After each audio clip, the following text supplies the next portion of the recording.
Hey YouTubers, Rob here with another Commodore 64 game. This time we're taking a look at Psycastria, 1986 released by Audiogenic and originally developed, I believe originally developed on for the BBC Micro and Electron. So, the best way to describe Psycastria is a Uridium clone. I think it's better to just get it out there. So I'll dive in. So, if you haven't played Uridium, for which I feel horrendously ashamed that you haven't, I will get around to doing a video of that eventually. So the basic idea is you can see it's a horizontally scrolling shoot 'em up, and you are basically strafing this. In this case, is a land base. The basic objective is you need to destroy a series of energy pods. And I will try to bring one up as very quickly destroyed the first one you encounter. So, what you essentially do, the energy pods are those two green circular objects that just scrolled off screen. Essentially the idea is you need to fly the length of this stage, destroy 10 of them, then fly back to the start where the runway is to escape. The first problem is this game is insanely hard. So let's be honest, I'm going to make a lot of comparisons to Uridium here. So in Uridium, you have the same sort of layout, but the enemies come in like small formations. They don't fire heavily. They're not that fast on screen. You can easily outrun them, and you're warned properly. Like you get a little alert tone that there's an enemy formation coming, and when they do come, the formations are canned, so you can actually learn the patterns and their actual formations. The enemies usually only come one at a time, and they also feel like they're locking onto your position. So it feels like when I'm trying to turn or trying to dodge a target, they're locking on, and that makes the game insanely hard. So that's where a lot of the challenge for me is. It's not really evolving the stage itself, it's more just trying to not die. And there are some things that can usually, like, I like the fact that, for instance, with your fighter, you're actually gaining altitude as you increase your forward speed. That could have been used for some really cool puzzle design, where you need to actually be at the right speed to get over an obstacle.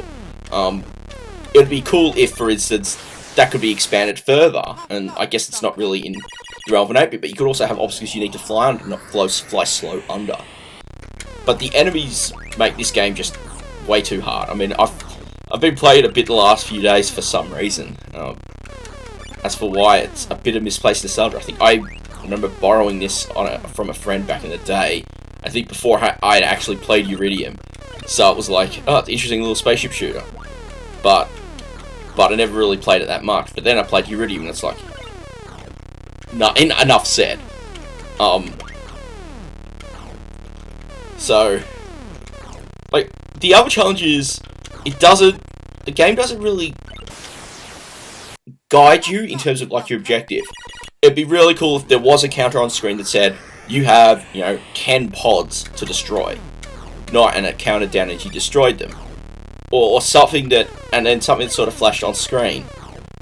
With Uridium, with Uridium, the basic objective is you need to fly down the superstructure of the carrier to get to the docking runway. And you need to survive long enough until you get a landing message. And as soon as you get the landing message, it starts bleeping and flashing landed now on the corner of the screen.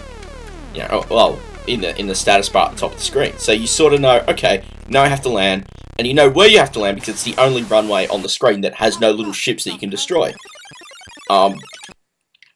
So you know that there's a bit more of the game there. Here it's just this insane challenge. There's one thing with this game that really bugs me. The other thing that really bugs me is the firing range. You can't fire that far. And that also makes it really hard to engage the enemies, because you've got to get close to them to be able to take them out. For a game like this, you really need to be able to shoot. You need to be able to engage from as far away as possible. And the other thing, which is minor, but it sort of shows, I don't know in what sense this was. The game doesn't like auto-fire joysticks. I was playing earlier, instead of using my USB Atari style controller, I was using a gamepad, and see, I'm still playing on an emulator at the moment. Vice lets you configure a secondary fire button to be used for an auto fire button, so you don't have to, fiddle around with switches. And I was using that, blasting my way through, and the game complained at me. Actually presented the warning, so I'll have to try and reproduce it, maybe as a secondary clip. But it told me off and booted me back to sent me back to the main menu. It's like, why would you do that? Why is that such a problem? So, all in all, I really find myself unimpressed with this game. It's much too hard to be fun. It doesn't really do a good job telling you what you need to be doing. But I'll be honest, the graphics look nice. They're scrolling smooth. It doesn't go over the top with sprites, and I actually like the speech. When you die, I mean, it's a nice way to sort of to sort of get the player engaged a bit more. And there's also a nice little bit of speech on loading on the startup screen as well. When loading the game, again, I'm using the original disk image. It had the loading picture, and it played a little sort of threatening, we are the Psycastria style audio clip, which I thought was rather nice. But there's just so many other things with the gameplay that just don't make this fun. It just makes it an incredibly frustrating game.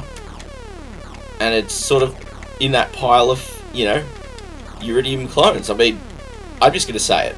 If you want to play this kind of game, and you have a Commodore 64, and you haven't played Iridium, what is wrong with you? Like, that's basically it.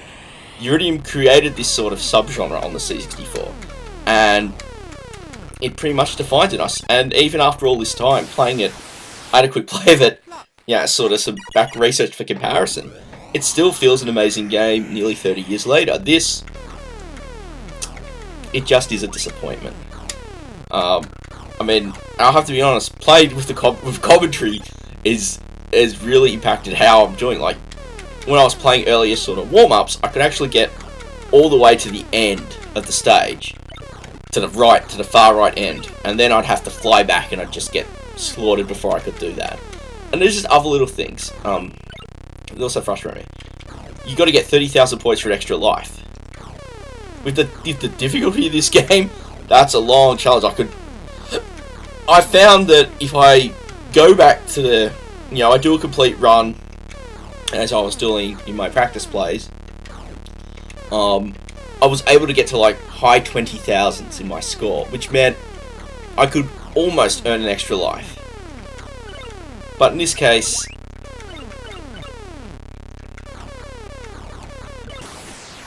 it's not worth it. So that's Psycastria, a brutally hard shooter that tries to clone a much greater game and fails as a result of its difficulty and a lot of other flaws. And I really have to say, don't check it out. Don't waste your time. Just go straight to Iridium and you'll be much happier. I hope you enjoyed this regardless, and look forward to bringing you some more C64 games soon.